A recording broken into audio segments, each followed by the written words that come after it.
Uma pesquisa realizada pelo SPC Brasil mostra que 8 em cada 10 homens não dividem as tarefas domésticas com as suas companheiras. O repórter setorial conversou com uma psicóloga que aborda o tema qualidade no relacionamento. Casais perfeitos podem não existir, mas, segundo especialistas, a amizade e parceria promovem harmonia no relacionamento. Orlando e André estão casados há 21 anos. Desde o namoro, ele ajuda ela com as tarefas de casa. Para o casal, essa cooperação é fundamental para se manter um convívio de qualidade. E como que funciona a dinâmica de relacionamento de vocês?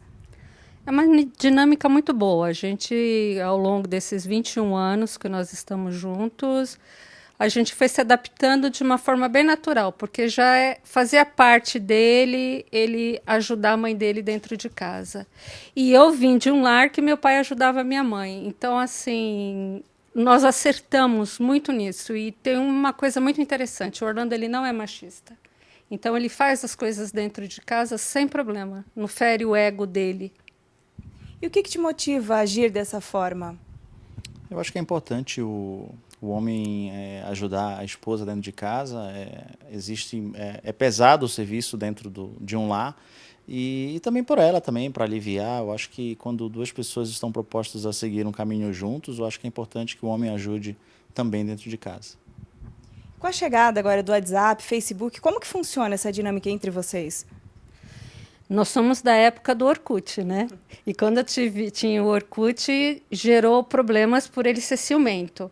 Então, fizemos um acordo unilateral, só da parte dele, que eu não teria Facebook. Eu encaro super bem, porque eu acho que isso é o mínimo, perto do tanto que ele me dá. Eu uso o Facebook dele, sempre soube a senha dele.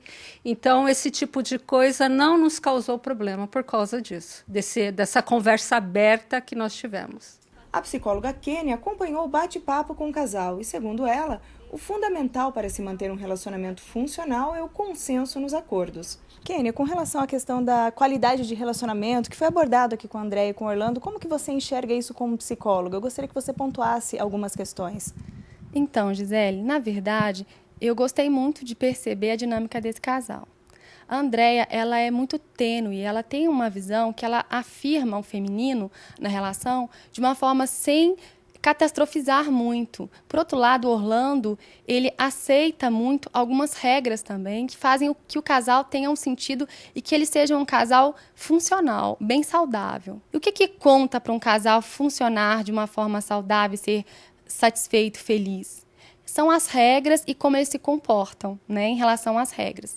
A psicóloga ressalta a importância da cumplicidade e dos vínculos para se manter uma relação de qualidade. O que se pode afirmar hoje, então, que mantém um casal unido? Então, Gisele, essa é uma pergunta muito interessante. Por quê?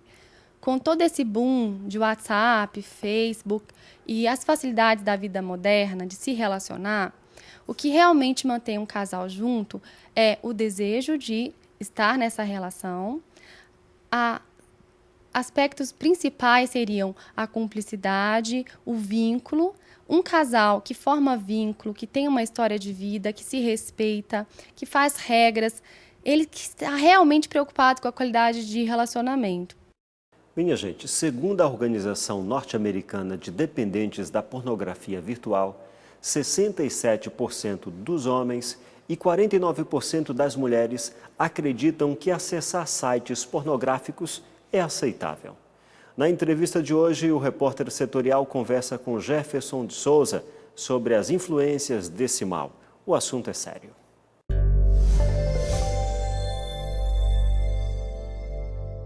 Eu tenho a impressão que o ser humano hoje em dia já não viveria mais sem a internet. Outro dia eu fui a uma farmácia e a pessoa não me vendeu o remédio alegando que estava fora do ar o sistema. É realmente uma coisa complicada, né? A internet trouxe realmente muitas vantagens, mas também trouxe coisas extremamente perigosas se não for usada com cautela, sobretudo na família. Ela, às vezes, exerce fator desagregador.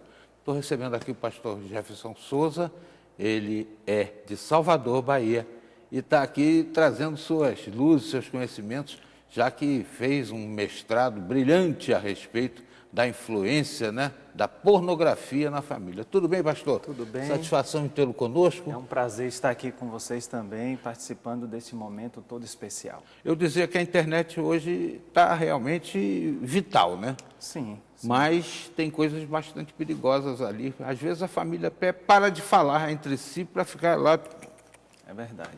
e fazendo coisas que não devem. É o importante, a internet é um importante veículo de comunicação. Eu diria hoje, nos nossos dias, sem dúvida alguma, o mais importante, né? A comunicação instantânea. E em meio a esta comunicação, existem coisas positivas, mas também existem coisas negativas. E as famílias precisam estar atentas aos perigos da internet também. Eu vou lhe pedir aconselhamentos aí, certamente, porque é realmente uma coisa difícil, né? Sim, Ninguém é onipresente para estar vendo o que o outro está fazendo o tempo todo, né? Exatamente. Sobretudo na educação dos nossos filhos, né? Que muitas vezes estão lá, têm acesso até a como faz bomba, como entra para o exército islâmico, como... Toda né? informação. Tem tudo que o camarada quiser ali. É a ciência do bem e do mal, né? Essa é a história da maçã com Adão e Eva. É verdade. No período de aconselhamento, acompanhamento às famílias, nós percebemos um item que estava sendo recorrente. Muitas, principalmente esposas, chegavam e diziam assim, olha, eu peguei o meu esposo ou os meus filhos acessando sites indevidos, sites pornográficos, e agora o que é que eu faço? E claro que a esposa, principalmente, se sente muito mal numa situação dessa. Então, foi em face a esta situação recorrente, esta busca por auxílio de muitas famílias, principalmente de esposas, que eu me senti assim impelido a estudar mais sobre o assunto. E aí nós nos debruçamos, acompanhamos, vimos, porque eu não queria simplesmente ficar no campo da moralidade, porque somente para a gente entender um pouquinho a questão da pornografia, a pornografia é um termo grego, uma junção de dois termos, na verdade, pornô e grafos, né? Pornô quer dizer prostituta e grafos, escrever. Então, inicialmente, esse termo pornográfico ou pornografia tinha que ver com a escrita a respeito de prostitutas. Então, quando se escrevia a respeito de prostitutas, contos eróticos, se chamava isso de pornografia. Antes, para se ter acesso a essa pornografia, se precisava comprar um livro, alguma coisa assim. Nos tempos mais recentes, com a ascensão aí da TV e posteriormente da internet, agora a pornografia não se resume à escrita, mas a imagens, áudios, vídeos. Antes, quando se precisava ter acesso, alguém queria ter acesso ao conteúdo pornográfico, precisava ir numa locadora, precisava de algum vídeo. Hoje não, com a internet em casa, escondido, sem o consentimento de ninguém, os filhos, o marido, a esposa, vão lá e acessam através do smartphone. Está tudo muito fácil de ser acessado. E algumas vezes também a situação chega a um nível de banalidade que a família vê junto.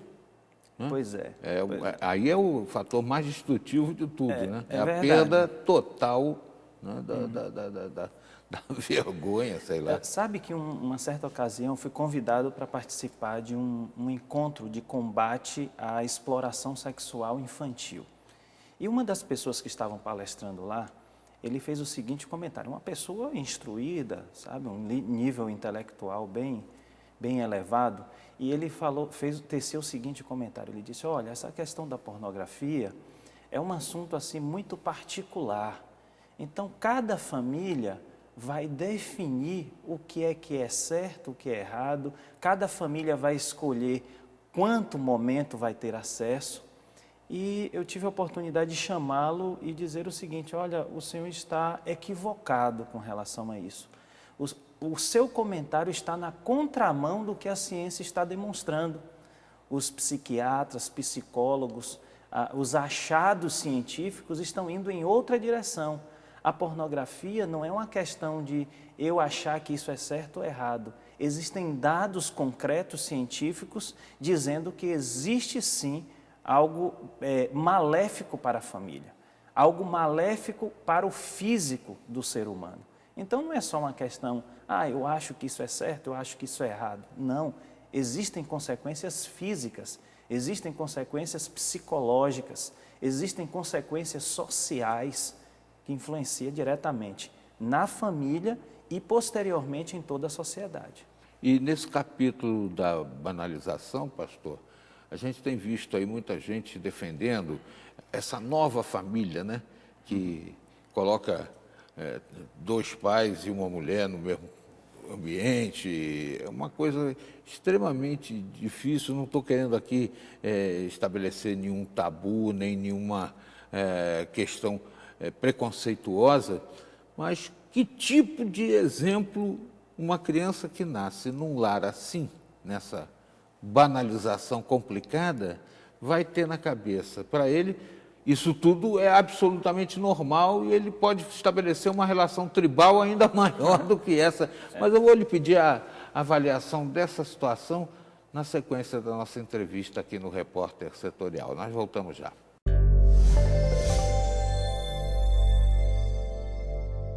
E a seguir você vai saber como a música pode influenciar no comportamento das pessoas. Fique ligado, o Repórter Setorial volta já.